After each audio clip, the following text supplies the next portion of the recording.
I took care of their house while they vacationed. When they returned, my daughter-in-law complained I didn't fold her towels properly. Then she threw away the handmade quilt my late husband gave me. She didn't know what was sewn into the back seam. I'm 67 years old. I lost my husband, Ben, 3 years ago to pancreatic cancer. We were married 41 years.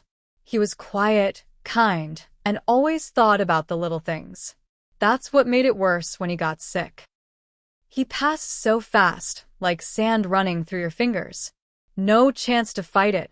My son Eric and his wife Rachel have been married for 6 years. Rachel's never been cruel to me, but there's always been a tone. Like she's tolerating me. I've tried not to take it personally. She's younger, busy with work, always on her phone. I kept my distance unless asked. When they planned their Cancun trip, they asked if I'd stay at their house for 10 days to care for their mini schnauzer, Max, and water Rachel's dozen fussy houseplants. I didn't hesitate. Of course I'd do it. I had no plans, and I figured I could bring some knitting and books, get out of my own house for a while. I even cooked extra meals before going over. Baked lasagna, a couple casseroles, breakfast muffins. I filled their freezer. I cleaned, washed their sheets, emptied the dishwasher. I even scrubbed their oven because it looked like it hadn't been touched in a year. I stayed in their guest room. It gets cold in there, bad venting. So I brought my quilt. My quilt. Ben gave it to me for our 25th anniversary. He had it handmade by a woman who lived 2 streets over from us. She used scraps from his old flannel shirts and some cotton from the curtains we had when we were young. Every square meant something. Our first house, our first Christmas, the shirt he wore when Eric was born. And hidden deep in one seam, stitched in before it was backed, was a letter from Ben. He didn't tell me at first. I found it a year after he died. I was sitting in bed, holding the quilt tight around me, and I felt something stiff. It was sealed in plastic. A note. A goodbye. "So you'll never sleep without me," he wrote. I've never told anyone about that letter. Not Eric. Not my sister. It felt like ours alone. The day they got back from Cancun, I left them a welcome note, fresh banana bread, and a detailed list of everything I'd done. I even included a reminder that Max needed another vet visit in 2 weeks. I left quietly, didn't want to intrude. Next morning, my phone rings. Rachel. No greeting, no thank you.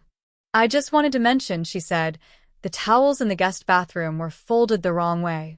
I prefer them folded in thirds, not halves." I thought she was being sarcastic. She wasn't. She said, "It's not a big deal, just something to be aware of if you stay here again." I didn't even know what to say. I mumbled, "Okay," and she hung up.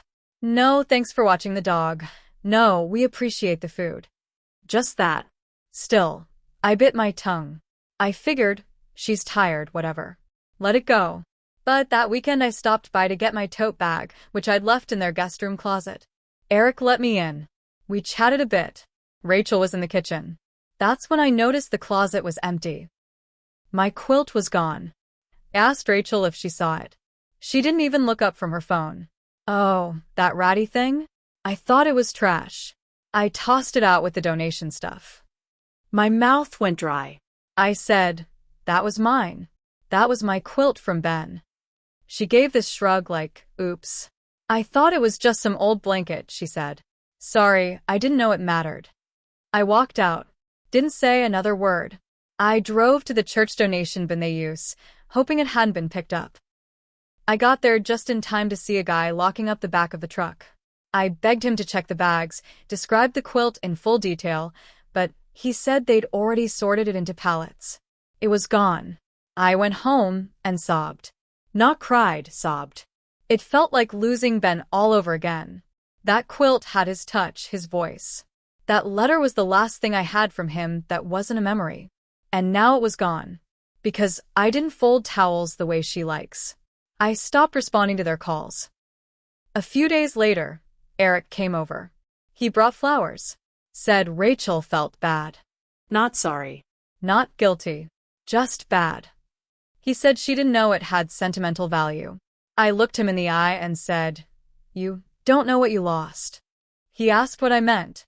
I couldn't bring myself to tell him about the letter. He wouldn't understand. He'd just try to fix it, make it better. Some things can't be fixed. I kept thinking about it. The indifference. The carelessness.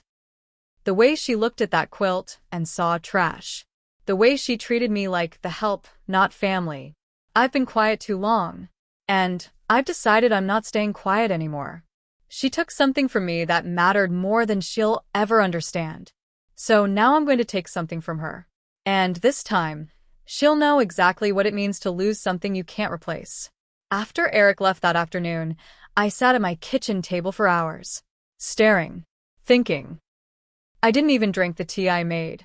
I just kept picturing Rachel tossing that quilt like it was garbage. Like Ben meant nothing. Like I meant nothing. I didn't sleep that night. The next morning, I went online and looked up the church's donation partner. Turns out they send most of their items to a resale center 3 towns over. I drove there that same day, showed them a picture I'd taken years ago of the quilt folded on my bed. The woman at the front desk was kind, but she said they process hundreds of items a week. If it was here, she said, it's already gone. I walked out feeling like a piece of me had died all over again. 2 weeks passed. I didn't answer texts. I didn't return calls. Eric sent me pictures of Max and a video of him playing fetch, like that would make it better. Rachel didn't say anything. Not once. Then one Sunday, I saw them at church. Rachel was talking to some women near the coffee table like nothing ever happened. Laughing. Smiling. Wearing this big beige scarf I recognized instantly. It was mine. She must have gone through the guest closet or maybe even my tote bag and taken it. It was a handmade scarf my friend Evelyn knitted for me after Ben died. I'd worn it every winter. That's when something inside me broke loose. She'd been careless with a quilt, then smug with a scarf. That wasn't forgetfulness. That was entitlement.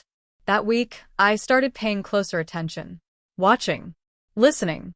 I still had access to their house. I still had a spare key. They'd never asked for it back. I started remembering little things she'd said in the past that I had brushed off. Like the time she told her friend on speakerphone, "We're going to redo the whole living room. His mom's taste is so old-fashioned." She means well, but it's like 1980s in there. That was after I gave them my living room furniture when they bought their house. I thought it would help them save money. Then there was the baby shower last year, when she told my niece, "We're not really doing hand-me-downs. I want everything new for the baby." She said it loud enough for me to hear. I'd spent 2 weeks cleaning and restoring the wooden cradle Ben built for Eric when he was born. They never used it, just left it in the garage. I started writing everything down. The quilt. The scarf. The cradle. The furniture. The comments. I made a list. Every insult. Every slight. Every careless act. I didn't want to forget anymore. One evening, I went back to their house while they were at a dinner party. I stood in the guest room where I'd slept. The bed was freshly made. My pillow was gone. I opened the closet. Empty. My coat hanger was missing too. I sat on the edge of the bed and looked around. That's when I noticed something on the nightstand. A small black notebook with Rachel's handwriting. A planner.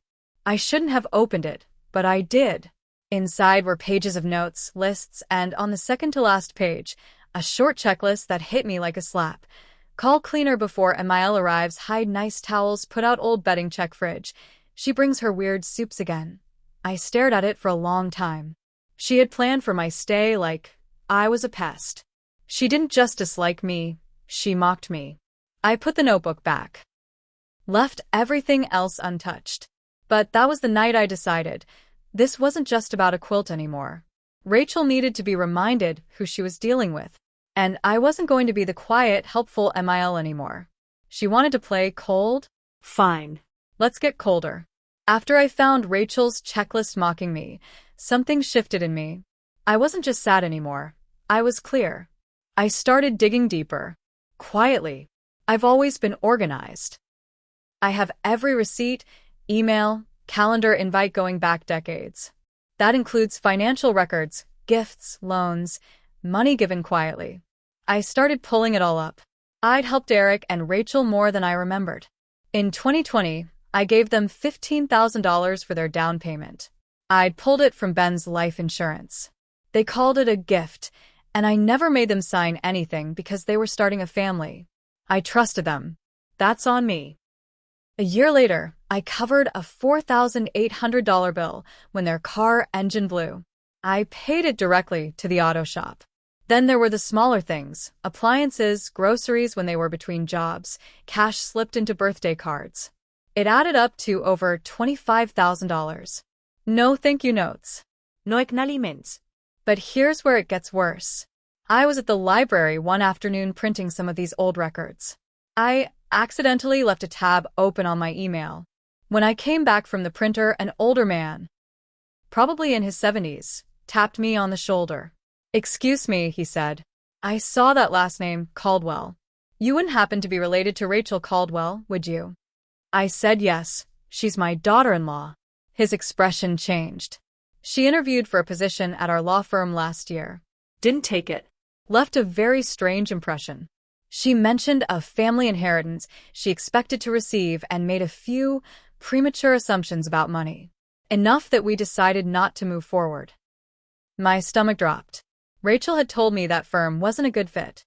Now I knew they'd turned her down because she talked about money like it was already hers. I asked him what she said exactly. He wouldn't give details, confidentiality, but said, "Let's just say she talked a lot about your late husband's estate and seemed very confident she'd be inheriting part of it." But Ben didn't leave anything to Rachel directly. Everything went to me, and I never promised her a cent. It all started making sense. Rachel didn't just disrespect me. She saw me as in the way. She was waiting me out. That's why she didn't care about the quilt or the letter inside it. She wanted my things gone, my memory erased. Her version of the Caldwell legacy. And it got worse from there. 1 week later, my friend Evelyn, who lives near Eric and Rachel, called me in a whisper. "I think you should know," she said. I overheard Rachel talking on the phone outside. She said something about getting the house in a few years, one way or another. She was laughing. I asked Evelyn if she was sure. She said, "It wasn't vague. She said your house. Your actual house." That's when the full picture came into focus. Rachel didn't want to be part of the family. She wanted to take it over. Piece by piece. House by house. Memory by memory. She thought I was disposable. But what she didn't know is Ben left me more than a quilt. He left me everything. And now I was going to make sure she never got a single inch of it. After Evelyn's call, I didn't sleep that night. I sat in the living room with Ben's old photo in my hands, thinking about what he would have done. He was never one for confrontation, but he didn't let people take what wasn't theirs. Neither would I. The next day, I made 3 calls. First, to a lawyer. Not just any lawyer, a woman named Sharon Miles. She used to work with Ben before he retired. She handled estate planning and family asset protection. I hadn't spoken to her in years. But when I told her what was happening, she didn't hesitate. "Come in," she said. "Bring everything. We'll fix this." I gathered every record, every receipt, and most importantly, Ben's will. The original. Untouched. Not a dime of his estate was earmarked for Rachel. And with me still alive and sound of mind, everything was mine to decide. Sharon helped me update the will. We added clauses, conditions, protections. Eric would still inherit certain things eventually, but Rachel? She'd get nothing. And if Eric wanted access to the family house, the estate, the investments, he'd have to divorce her first. Sharon didn't flinch when I asked for that condition. She just said, "If that's what protects your legacy, we'll make it binding." Next, I called the bank and put a freeze on the trust account Rachel knew existed, but never had access to. Then I added security questions and revoked the automatic payments she once asked me to set up, just temporarily. Third, I called a locksmith. I changed the locks on my home, something I should have done a year ago. Rachel had a spare. Not anymore. But I wasn't done. I still had one more piece of this puzzle to control. Rachel had no idea what was coming, not legally, not emotionally, not personally. So I started getting closer again. Just a little. I texted Eric a picture of Max from the last time I watched him. Said I miss the pup. He responded immediately, warm like old times. He asked if I'd come to dinner next week. I agreed. Rachel would think I was moving on, forgiving, letting go. But what I was really doing was watching, Listening. gathering. Because the next time I stepped foot in their house, I wasn't just bringing banana bread. I was bringing the storm. Dinner was set for Thursday night. I wore a soft blue sweater Ben used to love and brought a bottle of wine Rachel couldn't pronounce. I kept my voice warm, steady, polite. The kind of tone that makes people lower their guard. Eric hugged me when I walked in. Rachel gave me that thin-lipped smile she saves for appearances. The one that says, see, I'm not the villain. They'd cleaned up the place. Fancy condulit. Matching plates. Rachel had clearly spent time trying to make it look like a real family dinner. She didn't know it was going to be our last. Over roast chicken and store-bought salad, we made small talk. I asked about Max, about Eric's work. Rachel chimed in with stories about her friends and her Pilates instructor. She was so comfortable, she didn't notice when I mentioned the lawyer. Oh, she said mid-bite. What lawyer? I smiled gently. Sharon Miles. She helped me update the estate. Rachel froze. You updated it? I nodded. I just realized I hadn't looked at it in a while. Wanted to make sure everything was still in order. Ben would have wanted that. I watched the realization crawl across her face like a slow-moving storm. Her smile cracked just a little. Eric looked confused. Wait, is everything okay? Perfect, I said. But I made some changes. Rachel asked too fast, what kind of changes? I met her eyes. The kind that keep what matters in the right hands, and out of the wrong ones. There was silence, heavy and real. Then I stood up and placed a thick envelope on the table. Inside was a copy of the new will, a statement showing the trust account freeze, and a list of all assets Ben left me that were now locked under protection clauses Rachel would never be able to touch. Eric started to speak, but I stopped him. This isn't up for debate, I said. Rachel, you took a piece of my soul when you threw that quilt away. You knew I stayed here. You knew it was mine. You didn't ask. You didn't care. And then you mocked me. Rachel opened her mouth, but I raised my hand. I saw your planner, the checklist, the comments about my soups, my things, my home. I heard what you said about getting the house one way or another. I know about the inheritance talk during your job interview. You thought I'd just fade away quietly. She tried to recover. I didn't mean it like that. I cut her off. You meant every word, and now you get nothing. I turned to Eric. I love you. You are my son. But this is the woman you chose. And as long as you choose her, you will live without the things Ben and I built. You may inherit memories, photos, letters, but not the house, not the accounts, not the legacy. Not unless you decide she doesn't speak for both of you anymore. His face flushed with confusion, guilt, something else.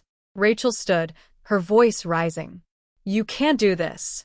You can't just disinherit me. I looked her square in the eye. I just did. Then I walked out. The next morning, I filed everything with Sharon. All official. All legal. I even set up a donation in Ben's name to the quilt-making community that had helped craft the original. His memory would now live on in blankets for families in hospice. That same week, I delivered Rachel's beige scarf to the donation center myself. This time it really was trash. I don't know what Eric will choose in the end. I still answer his calls, but I keep my distance. He made his bed. He just didn't realize Rachel had stripped it of everything that mattered. But I sleep fine now. Alone. Under a different quilt. One I made myself. And this time, sewn into the seam, is my letter. For the next woman who gets burned and thinks staying quiet is the only option.